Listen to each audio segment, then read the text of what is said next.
Ito po ang Kanto Fried Chicken na in-upgrade ko para sa malinis, masarap at murang fried chicken para sa mga kababayan namin dito sa Pasig. Mahilig ka rin ba sa mga pritong manok na may masarap na gravy? Ito yung sikat na fried chicken na KFC kung tawagin. Tunog fast food chain pero Kanto style fried chicken. Lahat ng parte ng manok ay matitikman ninyo dito sa Dr. Sixto Antonio Avenue, Pasig City.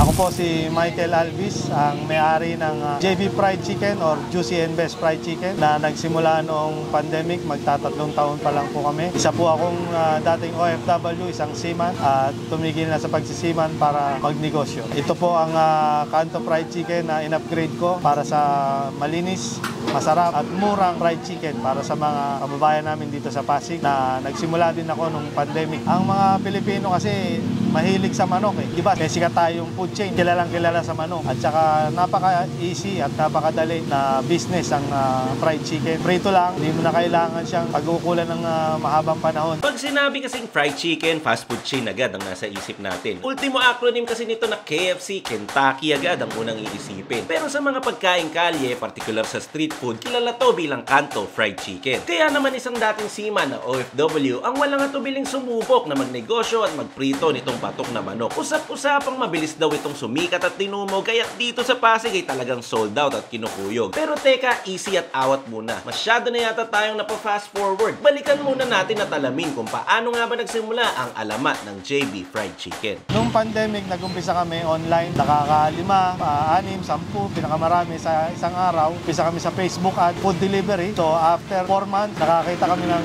pwesto at doon nag-decide kami na magkaroon ng take-out lang. Ang aming fried chicken, ang whole, tumitimbang ng 1.2 kilos sa hilaw. Yun ang standard namin sa Jumbo. At meron din kaming mga parts, kagaya ng quarter, leg, wings, at saka breast. Meron din naman kaming mga maliliit na parts, kagaya ng chicken neck at saka skin. Ang manok po namin na ginagamit ay galing sa planta. Fresh chill po siya dumarating sa amin. At saka planta po talaga, kailangan po merong papeles na galing sa NMIS na malinis at certified na kalidad ang manok. Po mismo ang nagre-receive nito para makasiguro sa quality ng manok. Kahit alas 2, alas 3, madaling araw ang deliver, sinatsaga po namin. Pagdating ng manok sa madaling araw, ito hugasan at saka bibiyakin, saka isa imamarinate sa aming ingredient. Pagkatapos ay diretso siya sa chiller. Pagkatapos sa chiller, isang araw diretso siya sa tindahan at ibe-breading. Ang pag-breading namin, iba-ibang procedure. Sa aming whole ay dry breading lang ang ginagamit namin. Sa amin naman part ay merong dry and wet method kaming ginagamit. Sa neck at skin, ganun din, dry lang ang aming ginagamit para hindi masyadong puro harina at talagang solid ang lasa ng manok namin. Sa pagpiprito naman, kailangan nasa tamang temperature pagluluto. So meron din kaming thermometer at tama rin ang oras para hindi madry ang manok. So kompleto ang aming gamit sa pagluluto. Well-trained din ang aking tauhan para masigurado na kalidad ang lalabas namin produkto. Sinaserve namin ng aming manok, may kasama siyang 3 homemade sauce. Meron kaming homemade gravy, chili sauce, suka. So yun ang sauce namin binibigay sa aming fried chicken. Mula balat, leeg at pakpak, halos lahat ng parte ay available. Kung gusto mo ng isang buo, mahigit 1.2 kg meron sila dito. Para bang upgraded version nitong manok na pinrito na akala mo galing sa restaurant at hindi lang sa kanto. Bukod kasi sa safe, kalidad at malinis, napakahusay din ang kanilang customer service. Kumpleto sa gamit mula timer pati thermometer complete. Mas pinalasa at may iba't ibang klase ng sarsa at higit sa lahat, affordable sa masa. Ano nga bang sikreto kung bakit binabalik-balikan kayo ng mga parokyano? Binabalik-balikan kami bukod sa lasa ng aming fried chicken, is palagay ko yung aming customer relationship at customer service. Sila rin yung nagpasikat sa amin at nagpapatikim sa mga kaibigan nila. Pinagmamalaki yung aming fried chicken. Pakikisama sa customer at pagtrato ng maayos ay masasagip kahit minsan ay sablay ang pagkain mo. Hindi naman lahat perfecto. Yun sa tingin ko, dahil galing ako sa industry ng hospitality service, mas maano sa akin ang customer relationship. Sa mga katulad kong OFW at sa mga gustong magnegosyo, ang tanging maipapayo ko lang, panatilihing malinis, kalidad ang inyong produkto. Huwag lolokohin ng customer para lang kumita. At importante sa lahat ay tratuhin tama ang inyong mga tauhan. At laging tatandaan sa ating business ang ating mga tauhan. Importante. Kung wala sila, wala rin kayo dyan sa lalagyan. Sa mga gustong tumikim, yan ang aming produkto na Juicy and Best Fried Chicken. Pwede po kayong pumunta rito sa Dr. Sixto, Antonio Avenue, May Bunga, Pasig, or umorder sa aming Facebook page, JB Fried Chicken. Ang aming pong tindahan ay bukas Lunes hanggang Sabado, alas 4 hanggang alas 8:30 ng gabi. Talagang manyaman Kenny Abe. Manda na mga kabs! Kain na mga At kabs! lumayo tayo dito sa Canto Fried Chicken ng Pasig. Pasig, tol! Pasig City tayo ngayon. Lumayo-layo muna kami dun sa Pampanga muna. Out of town muna tayo. Out of town ba to? Di ba yung Pampanga? Hindi, di ba na? Mamaya na Ayan mo na, pag-usapan ayan mo na yan. yan. Oo. Kumain na muna tayo nito, Canto Fried Chicken. Meron tayo isang buo dito. Kukunin ko muna, tignan nyo naman gaano Yan. kalaki. Yan, oh. Mas maganda to, biyakin ko na para Yan. dalawa na. No? Oo, tol. Sa akin yung sa kanan, sa iyo yung sa kaliwa. Yan. Uy! Ayan. Ang ganda ng pagkakabiyak mo, tol, ah. Naiwan yung puwetan dito. Oo, parang Masarap naisahan naman mo yun. ko, ah. Cheers! Cheers mga kabs, Canto Fried Chicken. Para tayong hari. Kumakain ng ganito. Oo nga, asa mo yung mga tagapaypay natin? Linamnam, tol. May lasa yung balat, no? Flavorings. Saka ano, mga kabs, makita nyo yung isang buo, di ba? Parang ang hirap niyang lutuin kasi isang buso eh. Parang ang hirap niyang tansyahin. Pero dahil nga meron ng formula, si Sir Mike, naluto na nila na maayos. Tignan mo, yung buto dyan yung pinaka-side na luto talaga siya. Pag biniyak mo, nakita mo yung buto, tingnan nyo yung kulay, lutong-luto. Ganun pala yun. Ako ba may ganun din ba ako? Meron din, bandang dito sa likod. Breast Basta? kasi yan ginawa mo eh. Laman. Ayan, mga kabs, oh. Kaya ko to, let's go! Meron siyang kakaibang lasa. Ito naman, anong nalasahan mo sa loob niya? Hindi na maintindihan eh. Bukan natin. Ano nga yun? Hindi ko rin parang may secret to eh.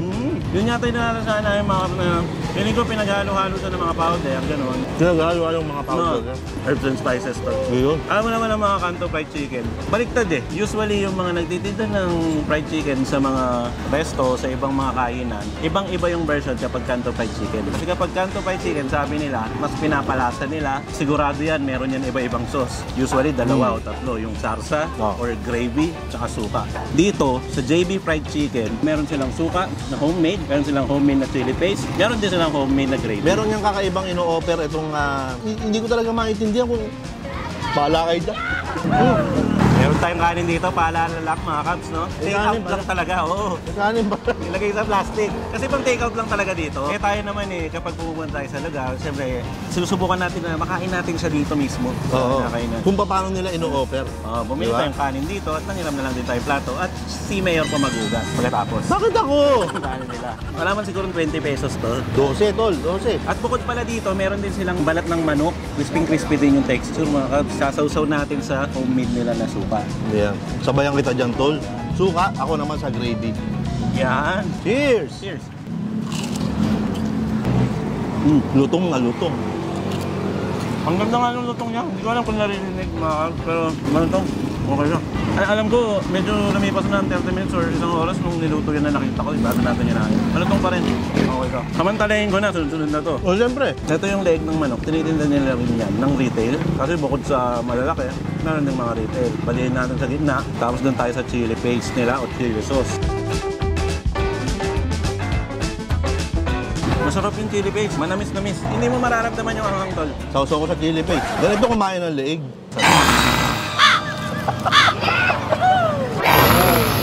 Parang vampira yun eh. Leeg na eh. Sarap nga ang chili paste, tol. Bukod sa leg, syempre meron din quarter tayong kinuha dito. Pagmasdan nyo yung quarter mga kabs, naalala nyo yung letter M na fast food chain? Oh. Ganun yung texture na itsura niya. Alam ba ko yun? yan. Yung tinutukoy mo letter M. Kuha. Ay, ganun nga yung tsura. Para malaman mo kung luto siya, balihin mo sa gitna, sa may leg part niya, kalkalin natin sa loob, tapos tingnan natin yung buto. Walang signs ng kahit anong dugo. Kung meron man, luto na. Yan, mga kabs. I-dip natin ngayon dito sa gravy. Kamukha mo si Aga Mulak pag kumakain ka ng chicken. Commercial na. Tama ba yung nakikita ko? May lumpia. Lumpiang Shanghai ba ang tawag dito? Hindi, lumpiang gulay. Lumpiang gulay. Ano bang kaiba ng Shanghai? Ano, karne yung laman niya. Yan kasi gulay. Gulay. Pero ganun yung hugis. So, dito naman ako sa suka. Okay, kakagat muna ako. Gulay nga, tol. Gulay nga. 10 Toge. piso naman nilang binibenta yan. Magkano? 10. Ano ba din? Sa 10, so kung bibili kang dalawa, 20 pesos pwede na, no? Ulam. Tama, 20. Kasi naalala ko lang, no? Kasi Pasig to eh. Nagtrabaho kasi ako sa call center. Oo, sir. Oo. Diyan lang malapit sa Eastwood. Sobrang lapit lang dito nun. So, nung panahon ko na yon, kada malapit na yung sweldo, siyempre wala kang pera. No. Ganyan lang din binipeso. Mga 10-10. Minsan naman, leeg. Isang pirasong leeg, 15 pesos. 18 pesos. Pwede na yun. Tapos ang kanin lang. Ito, chili paste. Sarap na.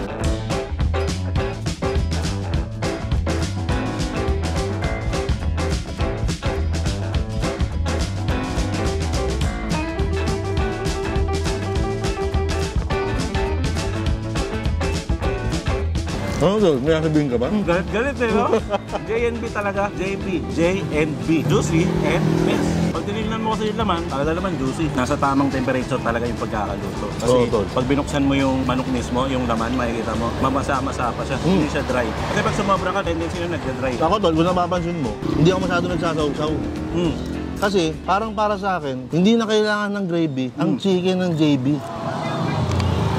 Hindi pa yun. Meron pa ako. Meron pa ako mamaya. Nataon lang. Hindi kailangan ng gravy. Hindi yan yung attendance check. Well, hindi pa naman. Hindi pa naman. Meron pa. Kaso huwag kayong mag-expect ng mas maganda.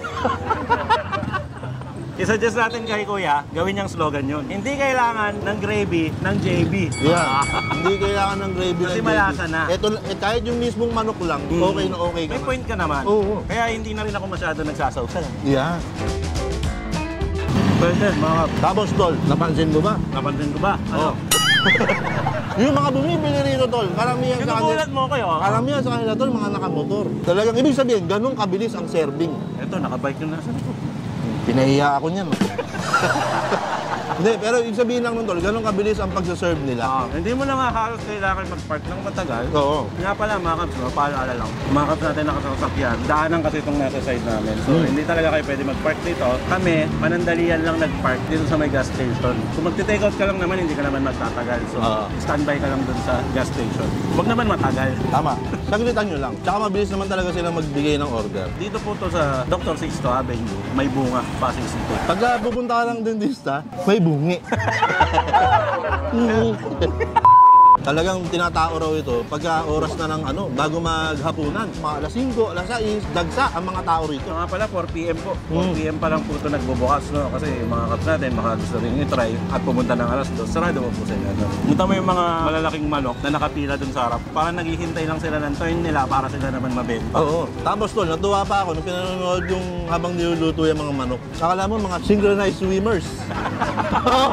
Parang yung mga nakalabas yung paa. Oo, tapos umikot-ikot lang silang gano'n. Akala mo sumasayaw lang sila doon sa kumukulong mantika. Oo nga, no?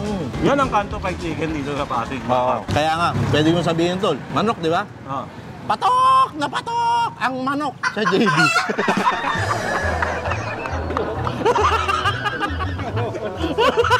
Ako yung second uncle natin. Ayaw.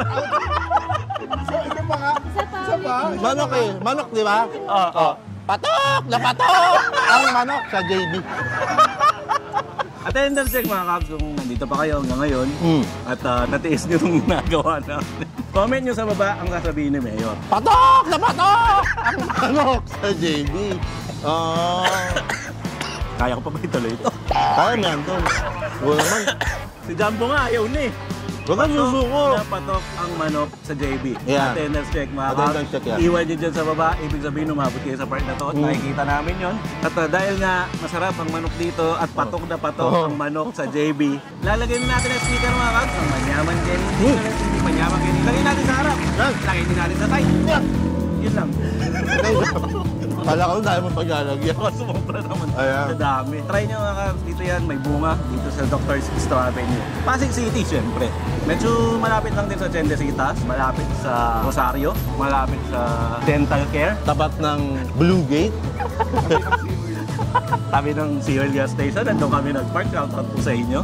Ayun, yan yung mga landmark niya. Kaya mga mabalik tayo dito sa Kanto Fried Chicken. Okay nga sana walang gravy. Pero siyempre, may gravy naman dito. So, Bakit hindi? bakit hindi nyo i-try? Homemade siya. Hindi sa yung powder na bibilin mo lang tapos papakuluan. Oo. Ginawa talaga from scratch. Sige mo yun? From scratch. Di ba? Ibig sabihin niya, pinagtulungan ng pamilya yan. Salamat na pala sa mga tumutok. Nung pinalabas ang KMJS, habang nanonood sila, nagko-comment sa page natin. Oo nga. Thank you. Natuwa kami dun sa effort ng mga bata. Ang lagay pa ng banner. Oo. Team Canlas, Solid Cubs Nation. Nakita ko nga. Shout out po sa inyo. Thank you po. Tsaka siyempre, pasalamatan din natin. Yung mga nakasama naman natin sa Cebu nung sinut natin yung episode. Oo naman. Ang team ni Maring Jess. Yes. Thank you. Tropa. Ma'am Jessica, maraming salamat po. At sa buong team no, ng KMJS.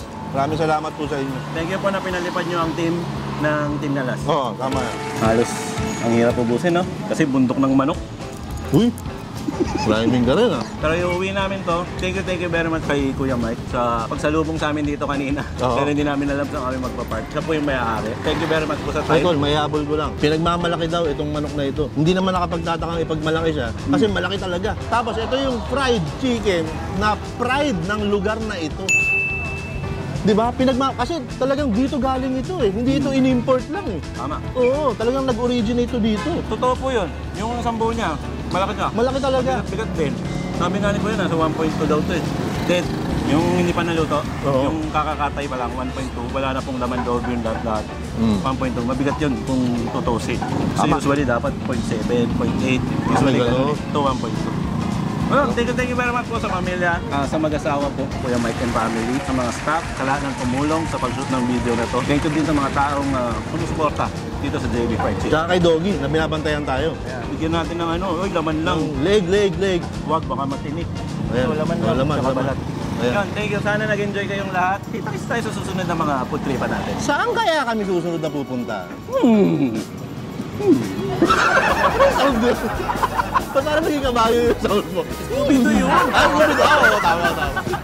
Okay. Kasi Kuya pala, thank you very much kay Kuya. Sa lahat ng binigay niya sa ating time, saka sa pag-assist sa atin. Thank you Kuya. Kuya, salamat. Tapusin lang namin to. And then, kakainin nila Jumbo sa ating gagalaman. Pasensya na pala, dahil maingay, natatabindahan kami. So kung meron man mga motor o bumubusina dyan, normal lang po yun. Kasi kanto, fried chicken. Hanggang dito na lang. Ingat po tayong lahat. Muli po, ito ang Tito STV 2023 na lagi magsasabi at magpapaalala sa inyo. Na huwag niyong kakalimutan at lagi niyong tatandaan. Tayong rule number 2. Hindi ko po ito team, pero good luck sa playoffs. Let's do the Jew, Mountain Dew. Hiya! Manyaman! Kenny! Bye, peace out. Peace out. Lusot na ba yung Lakers? Play in na. Play it ba? Pero kapag pinalabas na to, Hindi ka sure. mamapaya ako sa comment eh. Nasa good luck. Hoy, tol, masaya akong na-experience na natin to. Kumain tayo sa mismong kalsada, no? Ito yung literal na street food. Oo. Literal street food kasi itong tinatapakan na to, ano na to eh. Oh, street na yan. Tsaka alam mo ba kung bakit street tawag dito? Kasi diretso lang siya. Street lang siya. Street! Yun, doon nag-originate yun. So paano tayo magtatakip niyan? Hindi natin kaya takpan yan. Ano, si Jumbo na naman. Si Jumbo na lang. Wala naman siya ginagawa eh. Jumbo. Takpan mo na. May bibili na. May walang customer. Ayun o. Wala pa po. Mamaya pa. 4 p.m. 4 p.m. Wala. May nanghihingi dito. Mamaya, balik ka 4 p.m. Hey, sir.